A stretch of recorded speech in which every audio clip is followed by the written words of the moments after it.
अनआउट sector में काम करने वाले लोगों के लिए सरकार ने एक कार्ड जारी किया है जिसका नाम है ई श्रम कार्ड।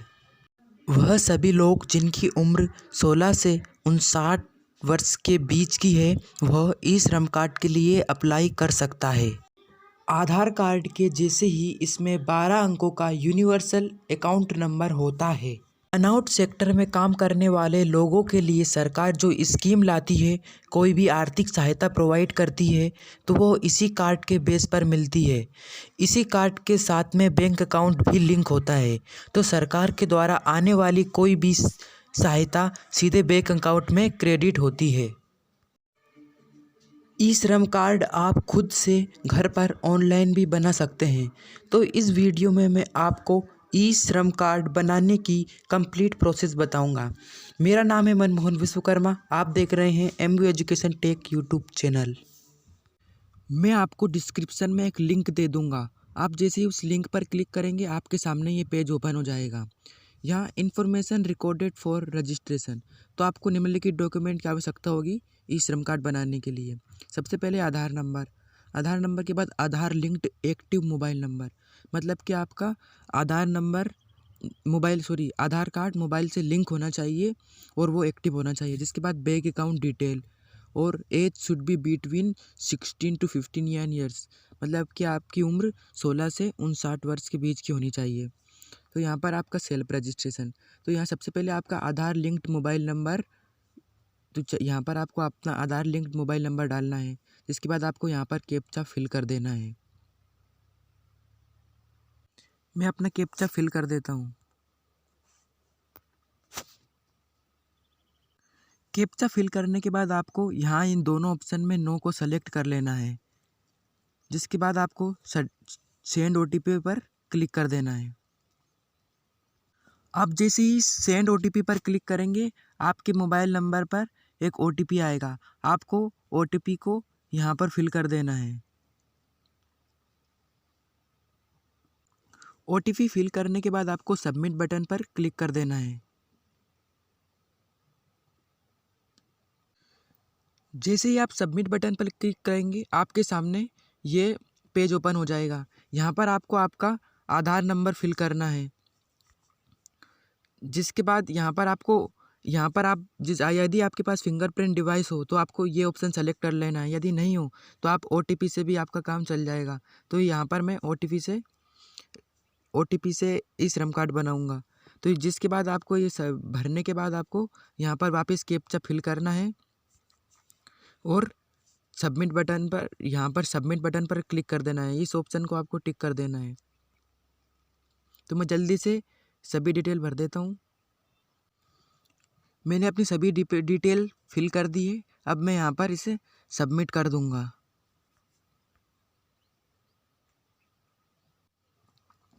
जैसे ही आप सबमिट बटन पर क्लिक करेंगे आपके आधार कार्ड से लिंक्ड मोबाइल नंबर पर एक ओटीपी आएगा। आपको ओटीपी को यहाँ पर फिल कर देना है। तो मैं जल्दी से ओटीपी फिल कर देता हूँ। ओटीपी को फिल करने के बाद आपको वैलिडेट पर क्लिक कर देना है। आपके सामने यह पेज आ जाएगा। जिसके बाद यहाँ पर आपका जो आपने रजिस्टर करने के लिए मोबाइल नंबर दिया था वो यहाँ पर लिखा होगा। जिसके बाद आपको यहाँ पर आपका इमरजेंसी मोबाइल नंबर देना है, यहाँ पर ईमेल आईडी देना है और यहाँ पर मैरिटल स्टेटस। तो यदि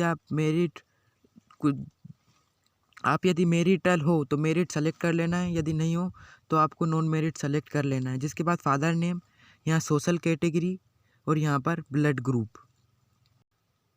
फादर नेम, यहाँ पर आपको फादर नेम लिख देना है। यहाँ पर आपको सोशल कैटेगरी लिख देना है। ओबीसी SC ST जनरल, आप जो भी है वो सेलेक्ट। जैसे ही आप कैटेगरी चूज़ कर लेंगे आपके सामने है चूज़ फाइल। तो यहाँ पर आप कोई भी PDF PNG GPH टाइप की फ़ाइल चूज़ कर सकते हैं। यदि आप यहाँ पर यहाँ पर कोई फ़ाइल सेलेक्ट नहीं करते हैं तो भी आपका फॉर्म भरा जाएगा। तो आपको कैटेगरी चुनने के बाद यहाँ पर ब्लड ग्रुप, तो यहाँ पर आपको कोई भी ब्लड ग्रुप सेलेक्ट कर लेना है जो आपका ब्लड ग्रुप है। जिसके बाद डिफरेंटली एबल, तो यहाँ पर आपको नो कर देना है। आपको विकलांग है तो यदि येस कर देना है, यदि आप विकलांग नहीं है तो नो कर देना है। यहाँ पर आपको नॉमिनी डिटेल, तो यहाँ पर आपको कोई की नॉमिनी डिटेल जोड़ रहे हैं, उनका नाम लिख देना है। जैसे कि आपने मैरिड सेलेक्ट किया है, यदि हस्बैंड की कर रहे हैं तो आपको यहाँ पर उनका नाम लिख देना है, यहाँ डेट ऑफ बर्थ, यहाँ जेंडर, और यदि आप पिताजी का सेलेक्ट किया है आपने तो यहाँ पर आपको पिताजी का नाम, उनकी डेट ऑफ बर्थ, ये सभी फिल कर देना है। जब आप सारी डिटेल फिल कर देते हैं आपको सेव एंड कंटिन्यू पर क्लिक कर देना है। जिसके बाद आपको अपना एड्रेस फिल करना है। तो एड्रेस में यहाँ पर आपका होम, नेटिव स्टेटस, तो आप किस स्टेट से हैं आपको वो सेलेक्ट कर लेना है। जिसके बाद नेट डिस्ट्रिक्ट, आपको यहाँ पर आप किस डिस्ट्रिक्ट से हैं उस डिस्ट्रिक्ट को सेलेक्ट कर लेना है। जिसके बाद स्टेट स्पेसिफाई आईडी, तो यहाँ पर आपको आपके स्टेट की स्पेसिफाई आईडी डाल देना है। जिसके बाद आपको यहाँ पर आपका करंट एड्रेस सर्च करना है। आप ग्रामीण है तो आपको रूरल सेलेक्ट कर लेना है, यदि शहरी है तो आपको यहाँ अर्बन सेलेक्ट कर लेना है। जिसके बाद आपको यहाँ पर आपका हाउस नंबर, यहाँ पर लोकेलिटी, यहाँ स्टेट, और यहाँ पर डिस्ट्रिक्ट, यहाँ सब डिस्ट्रिक्ट मतलब तहसील, और यहाँ पर आपको तहसील का पिन कोड डाल देना है। जिसके बाद स्टेइंग एट करेंट लोकेशन, तो यहाँ पर आपको करेंट लोकेशन से आप कितने दिनों से रह रहे हैं वहाँ पर आपको वो सेलेक्ट कर लेना है। जिसके बाद परमानेंट एड्रेस, ये तो हो गया। यहाँ पर आपको वापस पिन कोड डाल के यहाँ पर सेव एंड कंटिन्यू पर क्लिक कर देना है। तो मैं ये डिटेल फिल कर देता हूँ।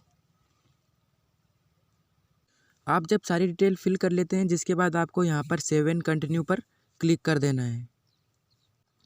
जिसके बाद आपके सामने ये पेज ओपन हो जाएगा। यहाँ पर आपको एजुकेशन क्वालिफ़िकेशन, आपके एजुकेशन के बारे में डिटेल देना है। जब पढ़े नहीं हैं तो आपको यहाँ पर नॉट लिटरेचर सेलेक्ट कर लेना है। जिसके बाद चूज़ फाइल, तो यहाँ पर आपको कोई ज़रूरत नहीं है यहाँ पर फ़ाइल चूज़ करने की। जिसके बाद मंथली इनकम स्लैब, तो आपकी मंथली इनकम क्या है आपको वो सेलेक्ट कर लेना है। जिसके बाद इनकम सर्टिफिकेट, ये भी कोई ज़रूरी नहीं है। जिसके बाद आपको सेव एंड कंटिन्यू पर क्लिक कर देना है। यहाँ पर आपको आपकी प्राइमरी ऑक्यूपेशंस फिल करना है, तो यहाँ पर आप सेलेक्ट कर लेना है आप क्या है, यहाँ पर आपको लिख देना है इन प्राइमरी ऑक्यूपेशंस। तो यहाँ पर आपको कितने साल का वर्किंग एक्सपीरियंस है आपको यहाँ पर फिल कर देना है। जिसके बाद सेकेंडरी ऑपरेशनल फैमिली, ये तो यहाँ पर आपको चूज़ फाइल, तो यहाँ पर भी आपको कोई ज़रूरत नहीं है फ़ाइल चूज़ करने की कोई भी। How did you acquired skill, तो यहाँ पर आपको यदि आपने अपने काम के लिए कोई टेक्निकल ट्रेनिंग ली है तो आपको ये सेलेक्ट कर लेना है, यदि नहीं ली है तो ये नीचे वाले सेलेक्ट कर देना है। जिसके बाद सेल्फ लर्निंग, देखिए यहाँ पर सब्जेक्ट स्किल, तो यहाँ पर आपने यदि स्वयं से सीखा है तो सेल्फ लर्निंग, और लर्निंग ऑन द जॉब, यदि आपको जॉब कर रहे थे तब सीखे तो आपको ये सेलेक्ट कर लेना है। जिसके बाद स्किल्स टू बी अपग्रेडेड, तो यहाँ आपको to receive formal vocational training, ये सेलेक्ट कर लेना है। जिसके बाद आपको सेव एंड कंटिन्यू पर क्लिक कर देना है। आप जैसे ही कंटिन्यू टू सेव पर क्लिक करेंगे आपके सामने यहाँ पर बैंक अकाउंट डिटेल फिल करने का ऑप्शन आ जाएगा। तो यहाँ पर आपको आपकी बैंक डिटेल फिल कर देनी है। आपको सभी सुविधाएं इसी अकाउंट में दी जाएगी। तो यहाँ पर आपको सही सही अपनी बैंक डिटेल फिल कर देना है। आपको अकाउंट डिटेल डालने के बाद सेव एंड कंटिन्यू पर क्लिक कर देना है। जिसके बाद आपने जो भी डिटेल भरी है वो यहाँ पर आ जाएगी। आपको इसको एक बार रीचेक कर लेना है। यदि आपने सभी डिटेल सही भरी हो तो नीचे यहाँ पर आई अंडरस्टैंड इस वाले को सही कर देना है और सबमिट पर क्लिक कर देना है। यदि आपकी कोई डिटेल गलत है तो यहाँ पर आपको एडिट पर क्लिक कर देना है और वहाँ पर से जाकर आपको डिटेल को सही कर देना है। यदि आपकी डिटेल सही हो तो यहाँ पर सबमिट पर क्लिक कर देना है।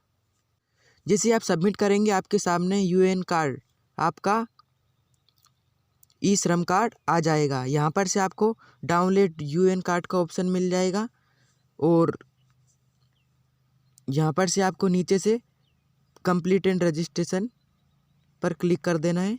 मतलब आपका रजिस्ट्रेशन कंप्लीट हो गया है। आप यहाँ पर से इसे प्रिंट भी करवा सकते हैं। यदि आपको वीडियो पसंद आती है तो वीडियो को लाइक कीजिए तथा ऐसे ही नॉलेजेबल वीडियोस के लिए मेरे चैनल को सब्सक्राइब कर लीजिए। Thanks for watching.